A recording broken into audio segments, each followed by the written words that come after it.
কোটা নিয়ে ন্যায্য আন্দোলন দমাতেই শিক্ষার্থীদের বিরুদ্ধে মামলা করা হয়েছে বলে মন্তব্য করেছেন বিএনপির স্থায়ী কমিটির সদস্য আমির খসরু মাহমুদ চৌধুরী। শনিবার বিকেলে দলের চেয়ারপারসনের গুলশানের কার্যালয়ে সাংবাদিকদের একথা বলেন তিনি।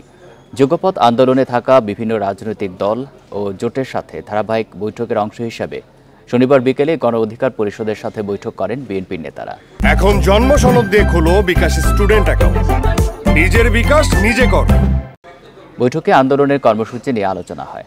পরে দলের নেতা আমির খসরু মাহমুদ চৌধুরী বলেন, স্বার্থের কারণেই সরকার কোটা ব্যবস্থার পক্ষে।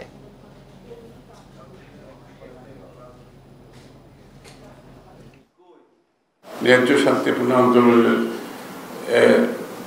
একটা গণতান্ত্রিক অধিকার হিসেবে তারা যে প্রতিবাদ করেছিল তার উপর আক্রমণ করা হয়েছে, তাদের বিরুদ্ধে মিথ্যা মামলা দেওয়া হয়েছে, তার প্রতিবাদ জানাচ্ছি আমরা। কোটা ব্যবস্থা বাতিল করেও আপনারা কিন্তু চাকরি পাওয়ার খুব সুযোগ নাই, আপনার মেধার ভিত্তিতে চাকরি পাওয়ার কোনো সুযোগ নেই। এটা পুরো দলীয়করণ হয়ে গেছে।